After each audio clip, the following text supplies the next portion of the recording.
Believe তো সবসময় আছে। লাস্ট 10 বছর ধরে ক্রিকেট খেলতেছি, বিলিভের কখনই কম ছিল না। আপনারা জানেন শহীদদের উদ্দেশ্যে আমরা যেহেতু 16 জুলাই শহীদদের উদ্দেশ্যে এই সিরিজটা আমরা ডেডিকেট করতে চাই। ফার্স্ট অফ অল যে কোনো সিরিজ জয় এটা একটা ভালো ফিলিংস অ্যাজ এ ক্যাপ্টেনের জন্য, এবং আমার মনে হয় আপনারা অনেক খুশি অ্যাজ এ বাংলাদেশি ফ্যানরা যারা ক্রিকেট লাভার তারা অনেক খুশি যে আমরা শ্রীলঙ্কার মাঠে এসে ম্যাচ জিততে পারছি। I am very happy at the moment. আর শাক মেহেদীকে খেলানোর পিছনে একটা যেটা রিজন ছিল সেটা হচ্ছে যে আমি জানি বা আমরা বিলিভ করি শাক মেহেদীর যে স্কিল আছে, কলম্বোর যে উইকেট এটা তার জন্য সুইটেবল। অ্যান্ড তার মানে এটা না যে শাক মেহেদী ভালো উইকেটে বা অন্য কোনো উইকেটে ভালো বল করবে না।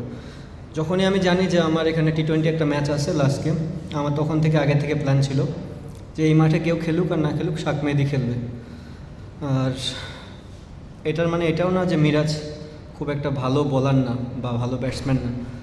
কন্ডিশন যতই ভালো হোক, শাক মেহেদী যতই ভালো পারফরমেন্স করুক, অ্যাজ এ টিম যখন আমি লিডার টিম বানাবো আমি চেষ্টা করব সারফেসটার উপর চিন্তাভাবনা করে। যদি আমি মনে করি সারফেস বোলিং ফ্রেন্ডলি হবে, আমি ডেফিনেটলি সব ম্যাচ শাক মেহেদীকে খেলাবো। যেদিন বুঝবো যে না সারফেস একটু ব্যাটিং ফ্রেন্ডলি, মেহেদী মিরাজ কামব্যাক করবে। কংগ্রাচুলেশনস। প্রথম ম্যাচটা ভালো যায়নি, আপনার নিজেরও ভালো যায়নি, দলেরও ভালো যায়নি। এরপর কি চেঞ্জটা আসলো আপনার ক্ষেত্রেও এবং বাংলাদেশ দলের ক্ষেত্রেও, যে দারুণভাবে বাউন্স ব্যাক এবং দাপটে 2 জয়? না, সবসময় তো আমাদের চেষ্টা 100% দেওয়ার চেষ্টাই করি, প্র্যাকটিসও করি যেন 100% দিতে পারি। বিলিভ তো সবসময় আছে। লাস্ট 10 বছর ধরে ক্রিকেট খেলতেছি, বিলিভের কখনই কম ছিল না। সো আমার মনে হয় এক তো হচ্ছে হাঙ্গারনেস, যেহেতু অনেক দিন ধরে রান করতেছিলাম না, চেষ্টা করতেছিলাম যে অপরচুনিটি কখন আসবে, ওই অপরচুনিটিটা কীভাবে গ্র্যাব করতে পারি। আমার মনে হয় ওইটা একটা প্লাস পয়েন্ট ছিল আমার সেকেন্ড টি-20টা। আর অ্যাজ এ টিম যখন আপনি ম্যাচ জিতবেন আমার মনে হয় এমনি একটা আলাদা চেহারা চেঞ্জ হয়ে যায়, বুস্ট আপ হয় সবাই। আর সেকেন্ড টি-20টা দেখেন একটা বিগ মার্জিনে জিতা। এনি ডেতে আপনি টি-20 ফরম্যাটে 83 রানে জিতবেন মানে একটা হিউজ অ্যাচিভমেন্ট। আমার মনে হয় কনফিডেন্সটা সবার ভিতরে ছিল অ্যাজ এ হোল টিম। আমরা বিলিভ করি যে আমরা ভালো ক্রিকেট খেললে আমরা জিততে পারবো। সো আমার মনে হয় ওখান থেকে এই জিনিসটা। যখন ওয়ানডে দলে জায়গা পেলেন, একাদশে জায়গা পেলেন, তারপর আবার হারাতে হলো, তারপর আবার টি-20 সিরিজটা ভালোভাবে শুরু হয়নি। তার আগে যদি ধরি আবার টানা আসলে হারের মধ্যে ছিলেন, আবার আপনার ব্যাট পেসটাও আসলে কাটছিল, নিঃসন্দেহে অনেক কঠিন সময়। সেটা আসলে কতটুকু কঠিন ছিল আপনার জন্য? ব্যাক অফ দ্য মাইন্ডে আসলে কী কাজ করছিল? আর নাম্বার 2 হচ্ছে, এর আগে আপনি ওয়েস্ট ইন্ডিজের মাটিতে মানে বাংলাদেশকে জিতিয়েছিলেন, এবারও বিদেশের মাটিতে। এটা আপনার একটা টার্গেট, আপনি বলেছিলেন যে আসলে বিদেশের মাটিতে অভ্যাস গড়ে তোলা, সিরিজ জয়। কোনটা স্পেশাল আপনার কাছে? দুইটা কোশ্চেনই ভুলে গেছি। আচ্ছা, সেটা হচ্ছে যে আমি আগে বলেছি যে আমার হাতে চেষ্টাই আছে। আমি এমন না যে আমি হোটেল রুমে বসে থাকি সবসময়, প্র্যাকটিস ডেতে প্র্যাকটিসে আসি, চেষ্টা করতেছি। অ্যাজ এ প্লেয়ার আপনি চেষ্টাই করতে পারবেন, হার্ডওয়ার্ক করতে পারবেন। কিছু কিছু সময় আপনার উপরে যে গড আছে তার একটা লাক ফেভারও দরকার পড়ে। তো আমার কাছে মনে হয় আমার সেকেন্ড দিনটা আমার একটু লাক ফেভার ছিল। ক্রিকেটে আপনার লাক ফেভারটা এইভাবেই কামব্যাক করে যে আপনি একটা দিন ভালো ক্রিকেট খেললে আপনার এমনি কনফিডেন্স লেভেল একটু আপ হয়ে যায়। তো আমার মনে হয় আমি নট অনলি দিস সিরিজ, আমি যে কোনো সিরিজের আগে আমি চেষ্টা করি, এবং যতদিন ক্রিকেট খেলবো আমি সেই জিনিসটাই চেষ্টা করব প্র্যাকটিসেও করার এবং ওইটাই ইমপ্লিমেন্ট করার জন্য মাঠে। আরেকটা জিনিস কী বললেন? দেখেন, দুইটা সিরিজই আমার কাছে অনেক বড়। ওয়েস্ট ইন্ডিজে যায়, ওয়েস্ট ইন্ডিজকে হারানো এটাও একটা যেমন চ্যালেঞ্জ ছিল, বিকজ আমরা সবাই জানি ওয়েস্ট ইন্ডিজ কেমন দল। টি-20 তাদের সাথে একটা ট্যাগ যায়, এবং শ্রীলঙ্কার মাঠে শ্রীলঙ্কাও কিন্তু ওই ট্যাগটা নিয়েই থাকে, কারণ তাদের কাছে দেখবেন যদি আমি ওভারঅল চিন্তা করি তাদের ব্যালেন্স টিম, বলিং ব্যাটিং সব দিক দিয়ে। আমার মনে হয় দুইটা সিরিজই ওভারঅল একই রকম। আপনার সামনে মানে পাকিস্তান সিরিজটা, এরপরে হচ্ছে আমাদের আসলে এশিয়া কাপটা। এর আগে কোনো সিরিজ আমাদের এখন আপাতত অ্যাক্টিভিতে নেই। তো আপনি যখন শ্রীলঙ্কার মাটিতে এরকম একটা সিরিজ জিতেন, এরপর এশিয়া কাপ বা পাকিস্তান সিরিজের পর এশিয়া কাপ মানে আপনি বাইরে খেলতে হবে, সেটা দেশের বাইরে।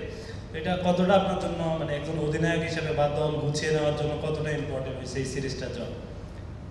ডেফিনেটলি দেখেন, লাস্ট দুইটা সিরিজ আমরা চেষ্টা করেছি দল গোছানোর, হয়তো বা অনেক প্লেয়ার ইনজুরিতেও ছিল যে জন্য আমরা ফুল টিমটাও পাইনি। বাট আপনাকে লং টার্মের জন্য চিন্তা করতে হবে যে আমাদের বিগ ইভেন্ট সামনে আসতেছে, এশিয়া কাপ, ওয়ার্ল্ড কাপ, কোথায় খেলা হবে, কাদের সাথে খেলা হবে, এই জিনিসগুলো আমাদের মাথায় রাখতে হবে। সো আমার কাছে মনে হয় যে ওভারঅল এই সিরিজটা আমাদের জন্য খুবই একটা প্লাস পয়েন্ট, এবং তার সাথে সাথে কনফিডেন্স বিল্ড আপ করবে অ্যাজ এ হোল টিমকে, যে আমরা এনি ডে যদি ভালো ক্রিকেট খেলি, স্মার্ট ক্রিকেট খেলি। ভালো ক্রিকেট খেললেই তো আপনি জিতবেন না, আপনার সাথে সাথে চুজি হতে হবে এবং স্মার্ট ওয়েতে আগাতে হবে। তো আমার যদি মনে হয় স্মার্ট ওয়েতে ক্রিকেটটা খেলতে পারি, সো পসিবল অনেক কিছুই। এই জন্য অভিনন্দন। আপনাকে ক্যান্ডিতে বলেছিলাম যে আপনার এই সময় সব লিগ দেওয়ার কথা বাংলাদেশকে একদম তারকা হিসাবে, তো সেই জায়গা থেকে মাঝখানে ব্যাকফুটে ছিলেন, আবার মনে হচ্ছে যে জেগে উঠছেন। তো মনে হয় যে এই ছন্দটা ক্যারি করে যেটুকু লুফল ছিল সেটাকে দূরে ঠেলে দিয়ে নিজের ব্যক্তিগত এবং দলকে আপনি আগামী টি-20 ওয়ার্ল্ড কাপের জন্য একদম পুরোপুরি প্রস্তুত করতে পারবেন। দেখেন, ফিউচার নিয়ে তো চিন্তা করতে পারি ভালো কিছু করার, বাট অ্যাট দ্য মোমেন্টে যেখানে বসে আছি এখান থেকে আসলে ফিউচার ওইভাবে চিন্তা করতে পারবো না যে আফটার 6 মান্থ পরে কী হবে। আমার মনে হয় পার্টিকুলার সিরিজে আমরা চিন্তা করি। আর আমরা সবাই জানি শ্রীলঙ্কায় যখনই আমরা ক্রিকেট খেলতে আসি, 2টা ব্যাক টু ব্যাক যে টি-20 হয়েছে, দাম্বুলা এবং ক্যান্ডি, মোটামুটি ব্যাটিং ফ্রেন্ডলি ছিল। আমরা এটাও জানি যে এখানে যখন খেলতে আসবো এটা ব্যাটিং ফ্রেন্ডলি হবে না খুব একটা, একটু উইকেটে হেল্প থাকবে। বাট নো ডাউট যেভাবে আমরা ব্যাটিং করেছি তাতে মনে হয় না যে উইকেটে কোনো হেল্প ছিল, বাট আসলে হেল্প ছিল উইকেটে। এদিক দিয়ে আমাদের বলাররা খুবই ভালো বল করেছে। But at the same time আপনাকে এটাও বুঝতে হবে যে আমাদের সামনে খেলা পাকিস্তান সিরিজ মিরপুরে। আমি জানি না মিরপুর কেমন হবে এই মুহূর্তে, বিকজ যতক্ষণই আমি জানি ঢাকা সম্বন্ধে প্রতিদিন বৃষ্টি হচ্ছে। সো বৃষ্টি হলে একটা উইকেট কতটা ডিফিকাল্ট হতে পারে অ্যাজ এ ব্যাটিংয়ের জন্য। সো চেষ্টা করবো আমরা ওখানে ভালো ক্রিকেট খেলার, এবং যদি ব্যাটসম্যানরা কখনো ফেল হয় ওখানে, হতেই পারে, হওয়াটাই স্বাভাবিক। আমরা যেহেতু মিরপুরকে চিনি, সেখানে ব্যাটসম্যান ফ্রেন্ডলি হয় না। যদি এরকম হয় এটা হতাশ হওয়ার কিছু হবে না, বাট যে যে জায়গা থেকে চেষ্টা করবে 100% দেওয়ার। লিটন ভাই, আমাদের বড় সমস্যাটার একটা হচ্ছে ব্যাটিংয়ের ধারাবাহিকতাটা আমরা ধরে রাখতে পারি না। একটা ভালো করলে আবার একটা খারাপ হয়, জয়ের ক্ষেত্রেও সেরকমই। তো সামনে পাকিস্তান আছে, দেশের মাটিতেই আপনি কতটা কনফিডেন্ট সেই সিরিজটা নিয়ে, এবং এই জয়গুলোকে আসলে মানে এই ধারাবাহিক করার যে চ্যালেঞ্জটা, সেটা আসলে আপনি প্ল্যান করেছেন আপনার মাথায়? কারণ এখানে আপনাকে টি-20 বিশ্বকাপের নেতৃত্ব দিতে হবে, ওই জিনিসটা মাথায় রেখে। ডেফিনেটলি পাকিস্তান সিরিজ মিরপুরে খুব একটা ইজি হবে না, কারণ পাকিস্তান দলও অনেক ভালো, তাদের ভ্যারাইটিস আছে। এবং সবচেয়ে বড় প্লাস পয়েন্ট হচ্ছে পাকিস্তান টিমের ম্যাক্সিমাম প্লেয়ারই আমাদের বিপিএল খেলে। সো তারা সেই কন্ডিশন সম্বন্ধে জানে। চ্যালেঞ্জ হবে, বোথ সাইডই চ্যালেঞ্জ হবে, এবং এটা নিয়েও আমি আশাবাদী যে আমার টিম ভালো ক্রিকেট খেললে আমরা ম্যাচ জিততে, স্মার্ট ক্রিকেট খেললে আমরা ম্যাচ জিততে পারবো। ক্যাপ্টেন, অভিনন্দন আপনাকে। টি-20 সিরিজের আগে ওয়ানডে সিরিজ খেলেছে বাংলাদেশ, হেরেছে টেস্ট, গল টেস্টটা ভালো ছিল, তারপরে কলম্বোতে হেরে গেছে। আপনি যদি সব ম্যাচ খেলেনি, তারপরে দলের সঙ্গে ছিলেন এবং সিনিয়র টিম মেম্বার হিসেবে পুরো শ্রীলঙ্কা সিরিজটাকে আপনি কীভাবে মূল্যায়ন করবেন?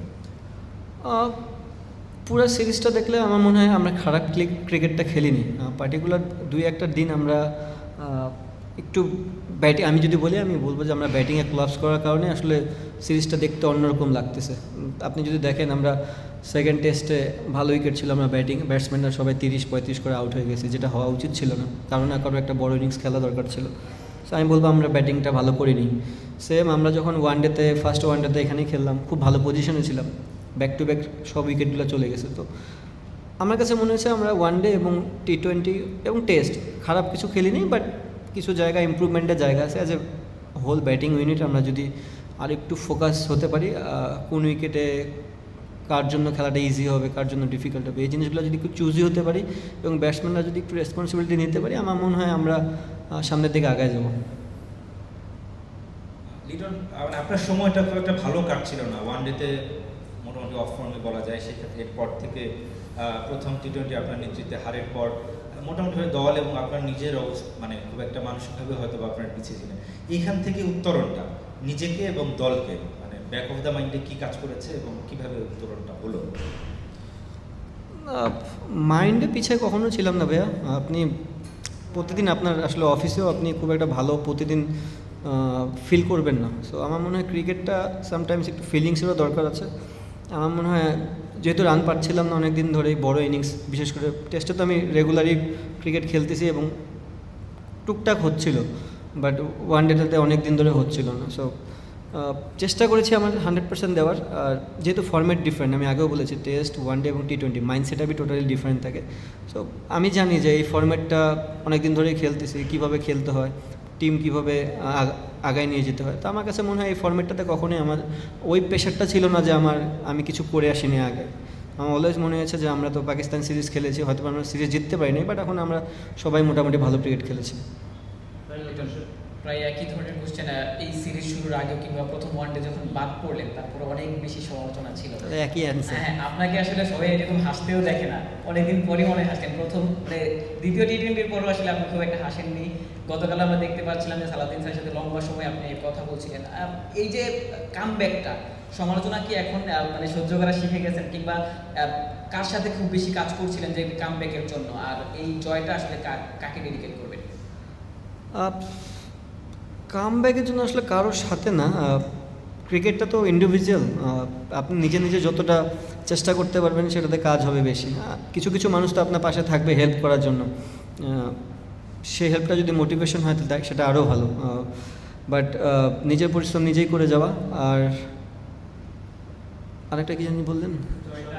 আচ্ছা, জয়টা যেহেতু আমরা এটা জুলাই মাস, আপনারা জানেন শহীদদের উদ্দেশ্যে আমরা যেহেতু 16 জুলাই শহীদদের উদ্দেশ্যে এই সিরিজটা আমরা ডেডিকেট করতে চাই।